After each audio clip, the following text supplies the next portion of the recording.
ఓం విఘ్నేశ్వరాయ నమ. శ్రీమద్ రామాయణము యుద్ధకాండ 36వ అధ్యాయము.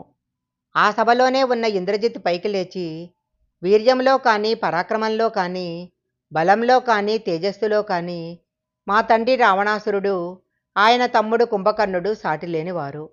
నువ్వింత పౌరుషహీనుడిగా ఎలా పుట్టావు? పద్దాకా రాముడు వచ్చేస్తాడు అని మాట్లాడుతున్నావు. నీకెందుకింత భయము? రాముడు వస్తే ఏం చేస్తాడు అన్నాడు. అప్పుడు విభీషణుడు, నువ్వు బాలుడివి, నీకేం తెలియదు. నిన్ను ఈ సభలోకి తీసుకొచ్చిన వాడిని చంపాలి. నీకేం తెలుసని ఇక్కడికి వచ్చావు?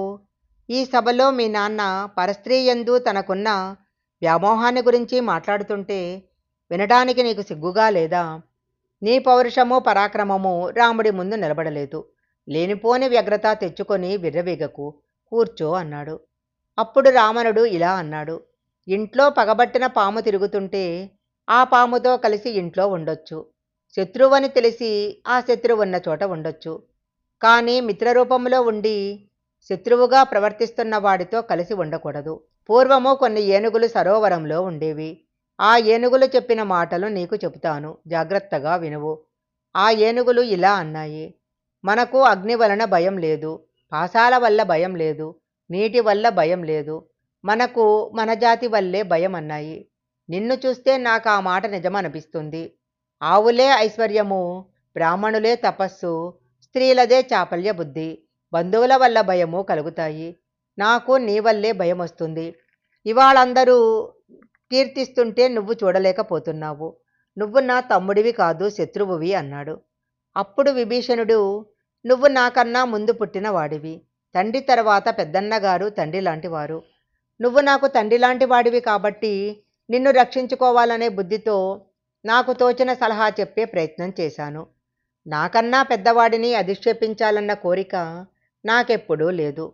ఒకవేళ నేనేదైనా పొరపాటుగా మాట్లాడి ఉంటే నన్ను క్షమించు. నిన్ను పొగుడుతూ గోతుల్లోకి దింపేవాళ్ళు, తప్పుడు సలహాలు చెప్పేవాళ్ళు చాలామందే దొరుకుతారు. యథార్థమైన సలహా చెప్పి నిన్ను గట్టెక్కించేవాడెక్కడో ఒక్కడే ఉంటాడు.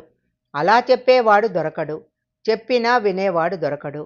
నేనిక్కడ ఉండటం వల్ల నీకు భయం ఏర్పడుతుందని అన్నావు కాబట్టి, నేను నీకు ప్రమాదకరంగా ఉన్నానన్నావు కాబట్టి, నీ కీర్తిని చూసి ఓర్చలేకపోతున్నానన్నావు కాబట్టి, నేనెప్పటికైనా నీకు కంటకుడిగా మారతానన్నావు కాబట్టి నేనిక్కడి నుంచి వెళ్ళిపోతున్నాను.